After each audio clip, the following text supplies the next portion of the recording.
was picture perfect in Glendew Bay for the start of the final day of the SBT Otago River's jet boat race. A drag across the mill pond Lake Wanaka and around into the mouth of the Matukituki River was followed by 4 legs up and downstream. Overnight leader Regan Williamson led the way into a clear, clean, falling river. There was only one main channel for the majority of the run, and Williamson dialed in some local knowledge, extending his lead by another 5 seconds. The 2 leading gas turbine drivers were pushing to the limit in the testing conditions. Overnight, the river level had dropped and was evidenced by a hapless Hamilton Jet-sponsored patrol boat caught out just before competition began.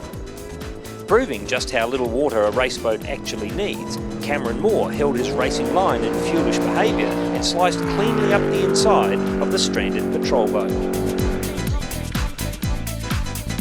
Roger Preston was in form, finding the shortest lines, but pulled up short with mechanical woes. We had a reversion bar in the back of the grill, and it broke off and jammed in the prop, and we just lost our thrust.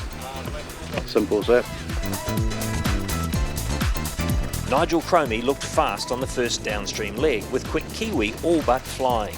But it didn't reflect on the leaderboard. The best he could muster today was 3rd fastest, and with just 2 legs remaining, there wasn't much chance of changing the order. As long as nothing goes wrong, we'll become in 3rd, or if Regan or John have a problem, then we can probably move up. That's the only way we can move up at this stage with 2 legs to go. Mike Pooley continued his flawless weekend run in the quickest of the piston-powered race boats, but his skill behind the wheel was no substitute for the sheer horsepower of the turbines.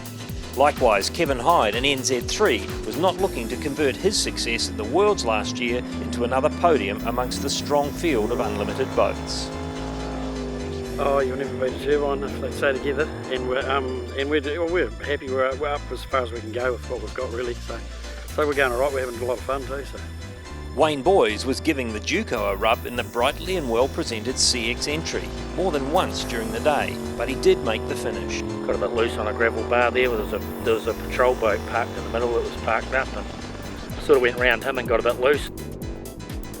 Managed to get to the top all right, and then we, on the way back down, we sort of got into the wrong stream right at the start, and then sort of put a bit on its side there and picked up some stones, and but believe it or not, it was quite easy boating the rest of the way down. It was quite good. So.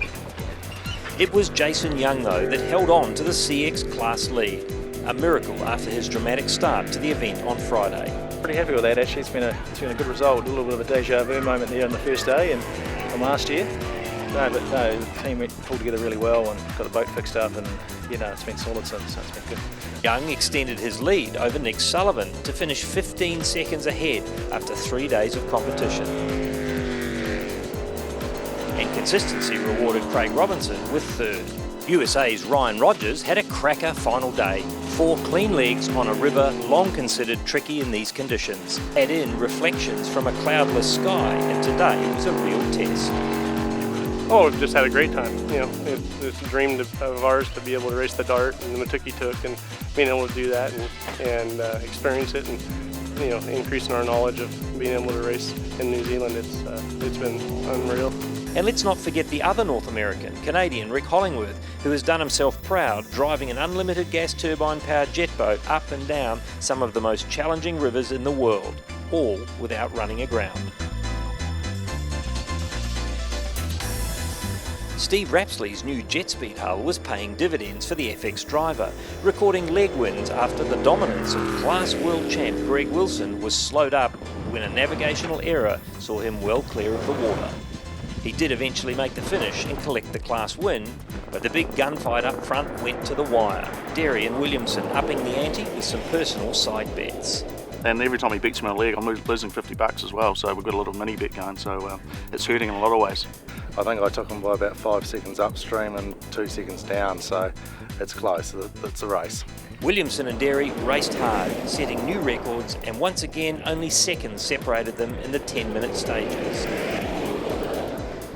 It's close racing. You're going to get much better, and against a good mate as well. It's always sort of a bit of rivalry there. And tough rivers down here, it's the Regan's home rivers as well, and it's good that we're racing for seconds now. So it's a great event and great weather, and it's been a great weekend. So he deserved to win, and that's all there is to it.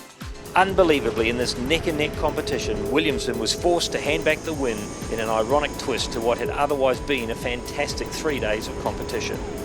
On the final upstream leg, officials deemed the 777 Tally's entry had jumped the start by a second, and the leaders were whacked with a 1-minute penalty. Tough love to a team that had been leading by 45 seconds. So John Derry's unbroken winning streak continues. The NZ1 team is a hard act to follow and sets the standard. Can their dominance be broken? We'll find out when competitors reconvene in Canterbury in late April. Stay tuned.